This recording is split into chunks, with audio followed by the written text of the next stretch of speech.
Nigel Owens is in line to referee the World Cup final, according to New Zealand selector Grant Fox.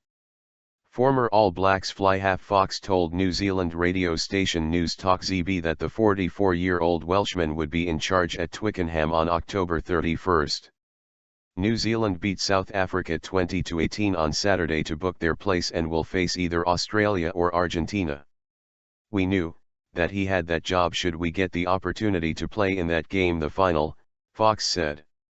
"Nigel is clearly the best referee in the world, he's demonstrated that. One of the key things he does, apart from communicating incredibly well with players, is that he lets the breakdown breathe, and that is really important. If you want to get a good contest and spectacle, you have got to let the breakdown breathe a little bit, and he is really, really good at that." World Rugby is expected to announce on Monday at 1900 hours o'clock GMT which individuals will officiate the final at Twickenham next weekend. If he does get the nod, Owens will be the second Welshman to take charge of a World Cup final, following Derek Bevan, who was in charge at Twickenham in 1991 when Australia beat England. England's Ed Morrison, at the 1995 final between South Africa and New Zealand, and Irishman Elaine Rowland, who officiated the England vs South Africa 2007 final, are the other Northern Hemisphere officials to have refereed Rugby Union's showpiece event. Owens is the subject of a BBC Wales television programme to be shown on Monday.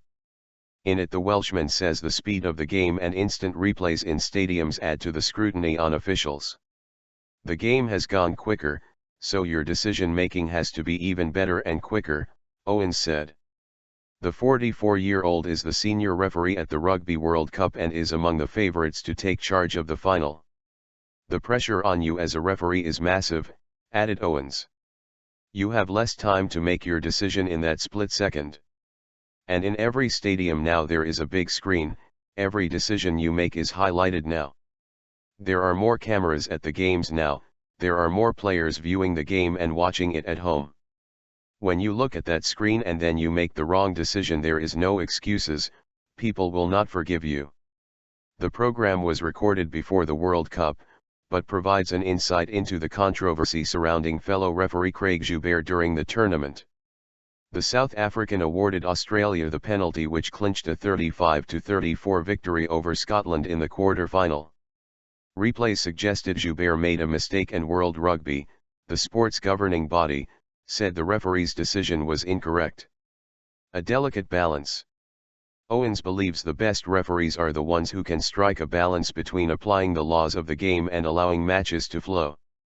You've got to get the balance right in between, and that is what sets, I think, the referees who make it to the top and stay there," he said. "What sets them apart is the ability to get that balance of knowing when to blow the whistle and probably more importantly knowing when not to blow the whistle.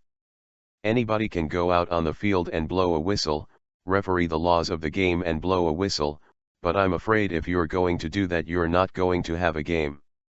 A difficult decision." In the program, Owens also discusses coming out as gay and a failed suicide attempt when he was 19 years old. In 2007, Owens came out live on a Welsh-language television programme hosted by former Wales captain Jonathan Davies. A year later, Owens published an autobiography in Welsh in which he revealed that he made a suicide attempt while suffering from depression. He also suffered from bulimia and became addicted to steroids during that period of his life. "My dirty linen, I guess, from those dark times is out there in the public domain, and everybody knows these personal things makes it okay really because it's helping people," he said.